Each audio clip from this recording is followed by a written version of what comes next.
Real estate broker పై BJP MP Etela Rajender ఉగ్ర రూపం దాల్చారు. Real estate broker పై చేయి చేసుకున్నారు ఈటెల. బ్రోకర్ ని చితకబాదారు బీజేపీ కార్యకర్తలు. పేదల భూములు కబ్జా చేశాడంటూ ఆగ్రహం వ్యక్తం చేశారు ఈటెల.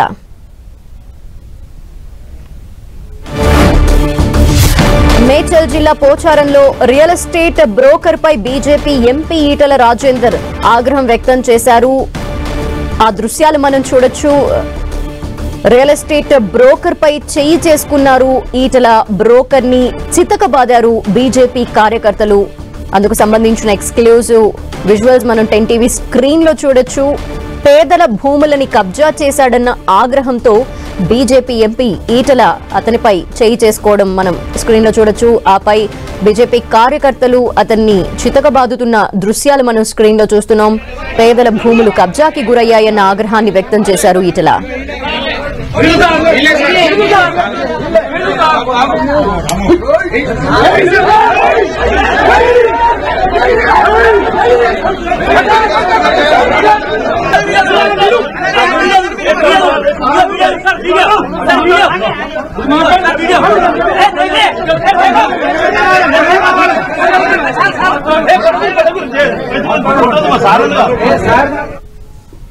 మేడ్చల్ జిల్లా పోచారంలో రియల్ ఎస్టేట్ బ్రోకర్ పై బీజేపీ ఎంపీ ఈటెల రాజేందర్ ఉగ్ర రూపం దాల్చారు. మనం చూస్తున్న విజువల్స్ లో పేదల భూములకు సంబంధించి పరిశీలనకు అక్కడికి వెళ్లారు. అయితే రియల్ ఎస్టేట్ బ్రోకర్ ఎవరైతే ఉన్నారో అతను మొత్తం అక్కడి భూములన్నీ కబ్జా చేశాడు అన్న నేపథ్యంలో బీజేపీ ఎంపీ ఈటెల ఆగ్రహం వ్యక్తం చేసి అతన్ని చేయి చేసుకోవడం జరిగింది. అంతేకాకుండా బీజేపీ కార్యకర్తలు కూడా అతన్ని కొట్టిన దృశ్యాలు మనం స్క్రీన్ లో చూస్తున్నాం. పేదల భూముల్ని అతను కబ్జా చేశాడని తెలుస్తోంది. ఈ నేపథ్యంలో ఈటెల దృష్టికి అక్కడి ప్రజలు ఈ విషయాన్ని తీసుకువెళ్ళినట్టు తెలుస్తోంది. ఈ నేపథ్యంలో ఈటెల ఇందులో ఇన్వాల్వ్ అయి ఈ విషయానికి సంబంధించి మొత్తం కూడా ఎంక్వైరీ చేస్తున్నారు. ఈ నేపథ్యంలో అతను ఆ పేదల భూములన్నీ కబ్జా చేశాడన్న విషయం ఈటెల దృష్టికి రావడంతో అతనిపై ఆగ్రహం వ్యక్తం చేస్తూ చేయి చేసుకోవడం జరిగింది. ఆపై ఇక్కడ ఉన్న బీజేపీ కార్యకర్తలంతా కూడా మూకుమ్మడిగా చేరి అతన్ని చితకబాదుతున్న దృశ్యాలు మనం స్క్రీన్ లో చూడొచ్చు. ఏం జరిగింది అనే డీటెయిల్స్ మా ప్రతినిధి రాముడు అందిస్తారు. రాముడు,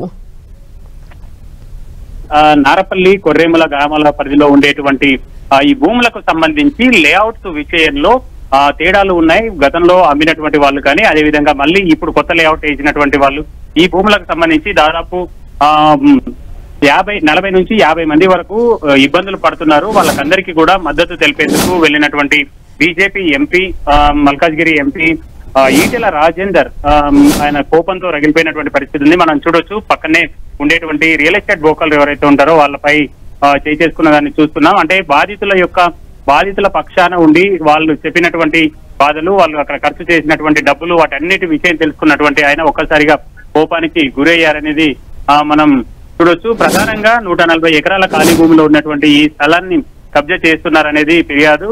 దాంతో పాటు గతంలో ఇక్కడ కొనుగోలు చేసినటువంటి వాళ్ళకి మళ్ళీ ఆ లేఅవుట్ మార్చి అమ్మడం అనేది, దీనివల్ల కూడా కొన్ని ఇబ్బందులు అయితే అక్కడ వచ్చాయి. ఆ కాంట్రవర్సీ నేపథ్యంలో వాళ్ళు నెల రోజులుగా ఆందోళన చేస్తున్నారు. తమకు న్యాయం జరగాలంటూ గడిచినటువంటి కొద్ది కాలంగా వాళ్లకు బీజేపీ నేతలు అయితే మద్దతు తెలుపుతున్నటువంటి పరిస్థితి ఉంది. ఈ రోజు అక్కడికి వెళ్ళినటువంటి ఈటెల రాజేందర్ ఆగ్రహానికి లోనైనటువంటి పరిస్థితిని మనం ప్రత్యక్షంగా చూడొచ్చు. వాళ్ళందరికీ కూడా న్యాయం చేయాలి అనేది ఆయన డిమాండ్ చేస్తున్నటువంటి పరిస్థితి ఉంది. మొత్తం ఎంత భూమిని అతను ఆక్రమించినట్టు తెలుస్తోంది? దీనికి కానీ అక్కడ ఉండేటువంటి బాధితులు ఎవరైతే 40 నుంచి 50 మందికి సంబంధించినటువంటి భూమి ఇతరుల పేరు మీద, అంటే వాళ్ళు కొనుగోలు చేసినప్పటికీ ఇతరుల పేరు మీదకి వెళ్ళిందనేది వాళ్ళు అక్కడ ఉండేటువంటి వాళ్ళు ఆరోపిస్తున్నటువంటి పరిస్థితి ఉంది. మేము కొనుగోలు చేసిన ఆ భూమి తమకు చూపించట్లేదు, వేరే వాళ్ళు కబ్జా చేశారు అనే విషయానికి సంబంధించి ఈ అంశంలో అక్కడికి వెళ్ళినటువంటి ఈటెల రాజేందర్ కొంత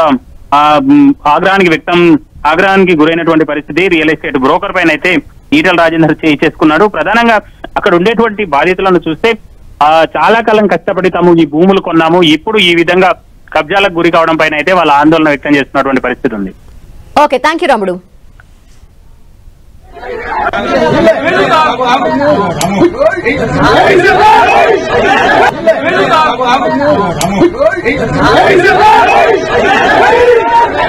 Hey!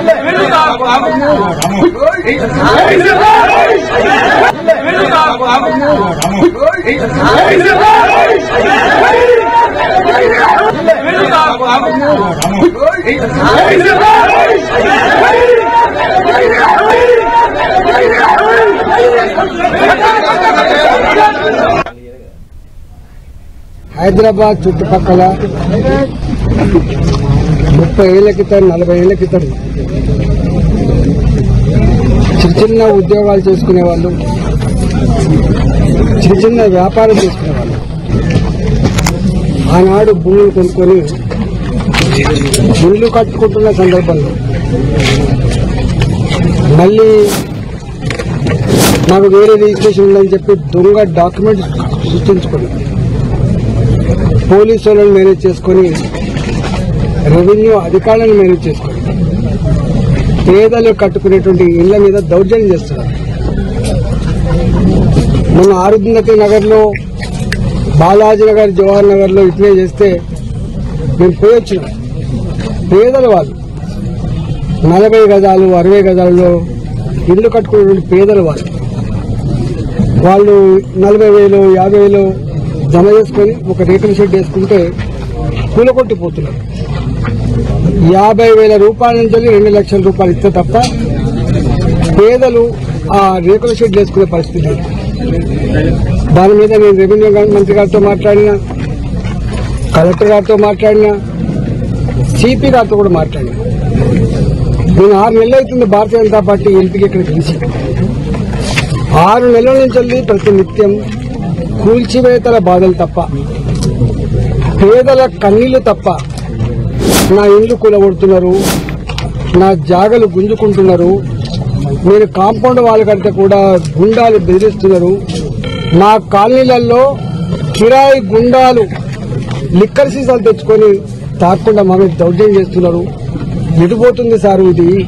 ఇంత పెద్ద విశ్వనగరం అని చెప్తా ఉన్నారు, ఇంత గొప్ప పోలీస్ అని చెప్తా ఉన్నారు, పేదల ప్రాణాలకు రక్షణ లేకుండా పోతుందని చెప్పి కన్నీళ్లు పెడతా ఉన్నారు.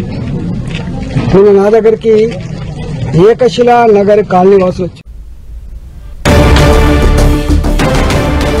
రియల్ ఎస్టేట్ బ్రోకర్ ని బీజేపీ ఎంపీ ఈటెల కొట్టడం, అలాగే కార్యకర్తలు కూడా అతన్ని చితకబాదిన దృశ్యాలు మనం చూసాము. దీనికి సంబంధించి మరిన్ని డీటెయిల్స్ మా ప్రతినిధి అజయ్ అందిస్తారు. అజయ్, పేదలకి జరిగిన అన్యాయానికి సంబంధించి ఈటెల మాట్లాడడాన్ని కూడా విన్నాము. ఈ నేపథ్యంలో వారికి ఎటువంటి సపోర్ట్ ఇవ్వబోతున్నారు ఈటెల?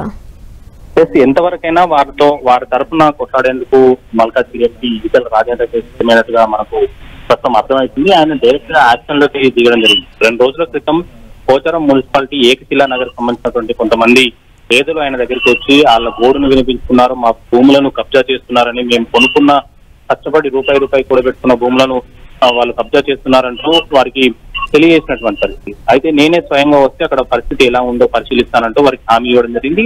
అయితే ఈ మేరకే ఈ రోజు ఆయన అక్కడ ఎక్కడైతే స్థలాలు కబ్జా గురవుతున్నాయో అక్కడికి వెళ్ళడం జరిగింది.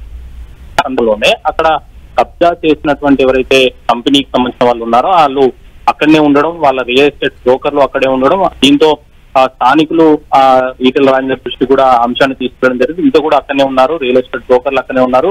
ఎవరైతే భూములు ఉన్నాయో వాటిని కబ్జా గురి చేసి వేరే వాళ్ళకి అమ్మే ప్రయత్నం చేస్తున్నారంటూ వాళ్ళ గోడును వెళ్ళబోతున్నారు. దీంతో స్వయంగా ఆయనే బ్రోకర్లతో మాట్లాడేందుకు వెళ్ళడం జరిగింది. అక్కడ వాళ్ళు మాట్లాడిన విధానం, ఈయన చెప్పిన విధానం తోటి వాళ్ళు స్పందించకపోవడం, వాళ్ళు మాట్లాడే విధానం కొంత రాశిగా ఉండడంతో ఏకంగా చేయి చేసుకున్నటువంటి పరిస్థితి. దాదాపుగా సౌమ్యంగా ఉంటాడు, అత్యంత సౌమ్యుడు, అసలు కోపానికే రాడు అనుకున్నటువంటి ఈటెల రాజేందర్ ఈ స్థాయిలో ఆగ్రహం వ్యక్తం చేసిందంటే వాళ్ళు ఏ స్థాయిలో కబ్జాలు గురి చేస్తున్నారు. అదేవిధంగా ఇక్కడ ఎవరైతే బాధితులు ఉన్నారో ఆయన బాధితుల పక్షాన నిలబడేందుకు, ధైర్యం కల్పించేందుకు స్వయంగా రంగంలోకి దిగినట్టయితే కొంత కష్టమవుతుంది. దాదాపు 1985లో నారపల్లి, కొర్రపల్లి గ్రామాల్లో పేదవాళ్ళు సంచలు, జంగల్ భూములను కొనుక్కొని ఇల్లు కట్టుకుంటున్నారు. ఆ 149 ఎకరాల భూమిలో ఎవరైతే ఉన్నాయో వాటికి సంబంధించి ఇప్పటికీ అనేక సందర్భాల్లో రెవెన్యూ అధికారులకు, కలెక్టర్లకు, సిపికి, అక్కడ ఉన్నటువంటి మంత్రులకు సీఎం దృష్టి కూడా వివరాలతో ఉత్తరాలు రాసినప్పటికీ కూడా తాము కొనుక్కున్నది వారిది కాదు అని చెబుతున్నప్పటికీ కూడా దొంగ కాగితాలు సృష్టించి అధికారులను ద్వారా కాగితాలు సృష్టించారు ఎవరైతే ఉన్నారో వాళ్ళంతా కూడా కబ్జాలకు గురి చేస్తున్నారు. అయితే ముందుగా వీళ్లను అనడం కాదు, అధికారులు ఎవరైతే ఈ దొంగ కాగితాలు సృష్టించారో ఆ అధికారులను జైల్లో పెట్టాలంటూ కూడా ఈటెల రాజేందర్ మాట్లాడుతున్నటువంటి పరిస్థితి కనబడుతుంది. తప్పు బ్రోకర్లది కాదు, అదే అధికారులు ఎవరైతే ఉన్నారో అధికారులు ఇలాంటి పేపర్లు ఇవ్వడం వల్లనే ఈ రోజు దౌర్జన్యాలకు దిగాల్సిన పరిస్థితి, దౌర్జన్యాలకు దిగే పరిస్థితి బ్రోకర్లు ఉంటున్నారన్న ఒక ఆరోపణలు అయితే చేస్తున్నటువంటి పరిస్థితి కనబడుతుంది. ఎవరైతే పేదల మీద దౌర్జన్యం చేస్తే వాళ్ళ ఖబర్దారని హెచ్చరికలు చేస్తున్నట్టు కూడా స్వయంగా ఈటల రాజేందర్ మాట్లాడినటువంటి పరిస్థితి కనబడుతుంది. అయితే ఇక్కడ మనం ఒకటి గమనించవచ్చు, అత్యంత సౌమ్యుడిగా పేరున్నటువంటి అసలు కోపమే రాదు అనేటువంటి ఈటల రాజేందర్ ఒక వ్యక్తి పైన చేయి చేసుకోవడం మాత్రం ఖచ్చితంగా సంచలనం సృష్టించాలని అని చెప్పుకోవచ్చు. ఎందుకంటే ఆయన పేదల పక్షాన ఏ స్థాయిలో భరోసా కల్పించబోతున్నాడు, వారి కోసం ఎంతకైనా వెళ్లేందుకు సిద్ధమవుతున్న ఒక ఇండికేషన్స్ వాళ్ళకి ఇవ్వడం, అదేవిధంగా రియల్ ఎస్టేట్ బ్రోకర్లకు కూడా ఒక హెచ్చరిక లాంటిది చేయడం, ఇంకొకసారి వీళ్ళ జోలికి వస్తే ఊరుకునేది లేదు, ఎంతవరకైనా వెళ్తాను అన్న ఒక సిగ్నల్స్ ఇవ్వడం ద్వారా ఈ చర్యతో అయితే కొంత స్పష్టమైతే అవుతుంది. అయితే మరి దీనిపైన రియల్ ఎస్టేట్ కంపెనీ వాళ్ళు అయితే ఇప్పటి వరకు స్పందించలేదు. వాళ్ళు ఏ విధంగా స్పందిస్తారు, వాళ్ళు ఏమైనా ఎలాంటి యాక్షన్ అయినా ఈయనపైన తీసుకుంటారనేది మాత్రం చూడాల్సిన అవసరం అయితే ఉంది. మొత్తంగా పేదల పక్షాన మేము కొట్లాడతామన్న ఒక ధైర్యాన్ని మాత్రం ఈటల రాజేందర్ కల్పించినటువంటి ఘటన అయితే మనకు అవుతుంది. Thank you Ajay.